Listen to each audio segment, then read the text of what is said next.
मस्जिद के मुअज्जिज़ खतीब व इमाम और इस गांव के इस मस्जिद के सदर व सेक्रेटरी व अराकीन हजरात, हाज़िरीन किराम, अस्सलामु अलैकुम रहमतुल्लाहि व बरकातुहू। हाज़िरीन किराम, अल्लाह के नज़दीक मसाजिदों का क्या मकाम है। हुज़ूर पाक सल्लल्लाहु अलैहि वसल्लम मस्जिद नबवी में तशरीफ़ फरमा ही आप सल्लल्लाहु अलैहि वसल्लम के इर्द गिर्द चारों तरफ सहाबा किराम रजी अल्लाह ताला अजमईन इस तरह से जमा बैठे हैं जिस तरह से 14वीं रात के चांद को सितारे घेरे रहते हैं। आप सल्लल्लाहु अलैहि वसल्लम को एक सहाबी ने पूछा, ऐ अल्लाह के नबी सल्लल्लाहु अलैहि वसल्लम, अल्लाह ताला दुनिया में क़यामत को बर्पा करेंगे तो मसाजिदों का क्या हल होगा और मसाजिदों का क्या मकाम है अल्लाह के नजदीक। आप सल्लल्लाहु अलैहि वसल्लम ने इस तरह बयान फरमाया,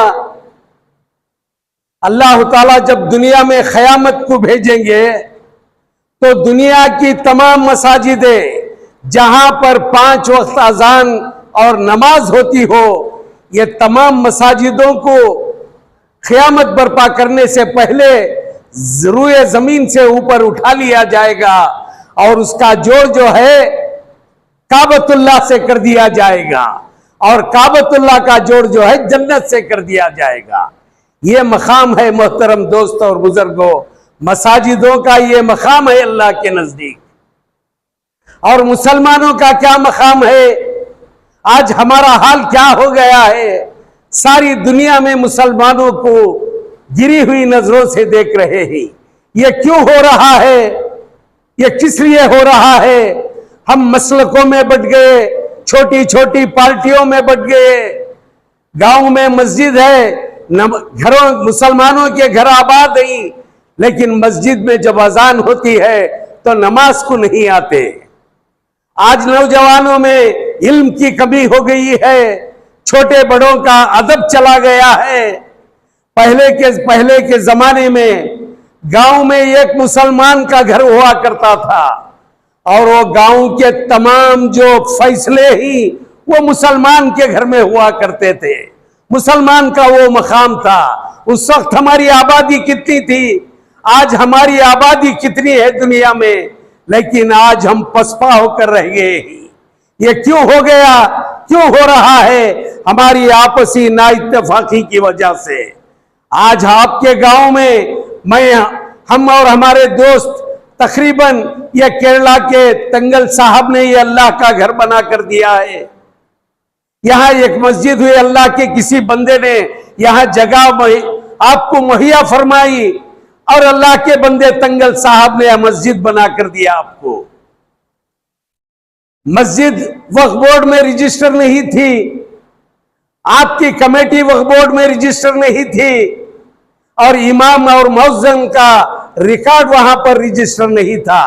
जब हम और हमारे दोस्त अहबाब यहां आए, आपके गांव को, शरीफ कॉलोनी को हालात से आगाही हुई, दरियाफ्त किया और आप तमाम को मालूम है कि हमने आपकी मस्जिद को, इस अल्लाह के घर को रजिस्टर करवा कर दिया और आपकी कमेटी को रजिस्टर करवा कर दिया और इमाम और मुअज्जिन का दरमा आने के लिए आपको रजिस्टर करवा कर दिया। लेकिन अफसोस की बात है कि आपके गांव में घर कितने ही और नमाजी कितने ही। यह आप तमाम कमेटी वालों की भी जिम्मेदारी है और आज तक 3 या 4 इमाम आप यहां बदला दिए, कोई एक मुस्तकिल इमाम ठीक से नहीं रह सका। ये क्यों हो रहा है। आप गांव वालों की, नौजवानों की जिम्मेदारी है। क्या आपके घर में, आपका घर है, आपके घर को कोई दरवाजा नहीं है, दरीचा नहीं है, फैन नहीं है, लाइटिंग का इंतजाम नहीं है, तो क्या आप जिंदगी कर सकते ही। हरगिज हरगिज नहीं। आप अपने घर का काम पूरा से पूरा करवाएंगे। ये अल्लाह का घर है, ये आप तमाम की जिम्मेदारी है।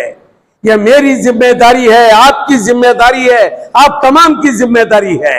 अल्लाह के फजल करम से फिर हमें मालूम हुआ, कल के दिन हमने यहाँ के जिम्मेदारों से फोन पर बात की, आज हम हाजिर हो गए। आपकी खिदमत करने के लिए आप फोन कीजिए, इंशाअल्लाह हम जरूर आपके गांव पहुंचेंगे, आपके हालात दरियाफ्त करेंगे, आपको साथ देंगे इंशाअल्लाह। लेकिन आपको चाहिए कि आप मस्जिद को नमाज से आबाद करें, नमाजियों से आबाद करें, आपके बच्चों को अरबी तालीम से आप वो बच्चे आरास्ता हो, हमारी माँ बहनों के घरों में दीन की बात आए, वो भी नमाजी बने। ये तमाम जिम्मेदारी हमारी है। हमने मुअज्जिज खतीब साहब की जबानी सुना कि अल्लाह ताला किस किस तरह से मुसलमान को पूछेंगे क़यामत के दिन। बड़ी अच्छी बात बताई खतीब साहब ने। अल्लाह ताला उनकी उम्र दराज फरमाए, उन्हें सेहत व तंदुरुस्ती अता फरमाए। अब बखिया नमाज के बाद आप तमाम बैठिए, इंशाअल्लाह बैठकर बातचीत करके इंशाअल्लाह एक मुकर्रर इमाम को मुकर्रर करने के लिए इंशाअल्लाह बात होगी। अस्सलाम वालेकुम। पूरे गाँव वाले मिलकर क्या भी नहीं कर सकते। गाँव में 2-4 आदमी मिलकर क्या भी ना, बोलो भाई तुम्हें सभी एक इमाम को रखो, वही बदला ना कमेटी वाले हमको पकड़ ले को पेले तो भी नहीं होता। तुम्हारे दिल की बात इस नहीं तो बात में क्या दूसरे को दे ले घर। अब वो हजरत क्या है तो उन्होंने भी चीज निकल गई तो ये। अस्सलाम वालेकुम रहमतुल्लाहि व बरकातुहू। नाज़रीन इकराम, आज हम यहाँ हेजडी कोटे ताल्लुका के मैसूर जिला हेजडी कोटे ताल्लुका के शरीफ कॉलोनी गांव की जामिया मस्जिद में मौजूद हैं। अल्लाह के फजल करम से जुम्मा की नमाज बाद जमात अदा किए। यहाँ मुसलमानों के 40 मकानात जो हैं यहाँ पर मुकीम हैं। केरला के एक जिम्मेदार जिन्होंने सैयद हैदर अली शुहाब तंगल नामी पानकाड़ केरला गांव के मस्जिदुल हुदा नामी एक मस्जिद यहाँ पर तामीर करवा कर दिए।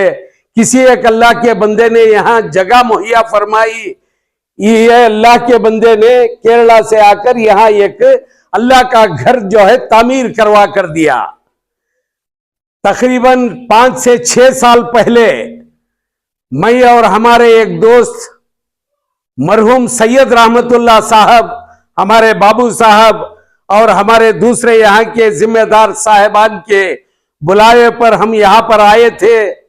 उस वक्त मस्जिद जो है वक्फ बोर्ड में रजिस्टर होकर नहीं थी और यहाँ की कमेटी भी रजिस्टर नहीं थी। इमाम और मौज़न का भी तनख्वाह जो वक्फ बोर्ड से आने का था वो भी रजिस्टर नहीं था। हमने कोशिश करके बाबू साहब को और हमारे यहाँ के जिम्मेदारों को बतलाया कि आप ये खाता जो है मस्जिद के नाम से बनवाए। इन्होंने पहल करके ये खाता मस्जिद के नाम से बनवाया। उसके बाद हमने वो जो तमाम दस्तावेजात थे वो ले जाकर वक्फ बोर्ड में मस्जिद को रजिस्टर करवाया। यहाँ की एक कमेटी को रजिस्टर करवाकर और इमाम और मौज़न का हदिया जो है वक्फ बोर्ड से आने के लिए वो शुरुआत करवाई। अल्लाह का फजल हुआ, एक इमाम साहब भी थे यहाँ पर खिदमत करते आ रहे थे। चंद वजूहात की बिना पर वो छोड़ दिए। उसके बाद दूसरे एक इमाम को गांव के जिम्मेदारों ने लाया। उसके बाद वो इमाम भी चले गए। तीसरा जो है एक नौजवान इमाम को लाकर रखकर कुछ वजूहात की बिना पर उन्हें भी निकाल दिया गया है। यहाँ एक मुस्तकिल इमाम की जरूरत है। हम गांव वालों से आज अहद कर रहे हैं, इनको वादा कर रहे हैं कि आप तमाम मिलकर तकरीबन कम से कम 12,000 रुपए हर माह इमाम को उनका हदिया दे और उनको फैमिली के साथ जब वो आते हैं तो उनको रहने के लिए घर अता फरमाए। तभी तो जाकर आपको खिदमत करवा लेने का मौका मिलेगा। 5 वक्त आपके गांव में अज़ा होगी, नमाज होगी, आपके गांव के बच्चे अरबी तालीम से आरास्ता होंगे और हमारी माँ बहनें जो घरों में ही उनके घरों में भी दीन आएगा। इतना कहते हुए हम इनको आज कह रहे हैं कि नौजवानों, आप जो है 20 लोग जो है 20 नौजवान अगर एक हो जाएंगे, एक एक नौजवान अपनी जानिब से 500-500 रुपए डाल लेगा, हर महीना वक्फ बोर्ड से जो हदिया आएगा वो मिलाकर आप 12,000 रुपए इमाम को दे, 2,000 रुपए उनके मकान का किराया दे। इंशाअल्लाह आपके गांव में अल्लाह की बरकत और रहमत होगी, आपके घर में नूर बरसेगा और आपके मामलात जो ही कारोबार छोटे मोटे हो या ज़राती हो, अल्लाह ताला इसमें तरक्की देगा, बरकतें देगा। इतना कहते हुए आज हम इनसे वादा लेकर जा रहे हैं। आ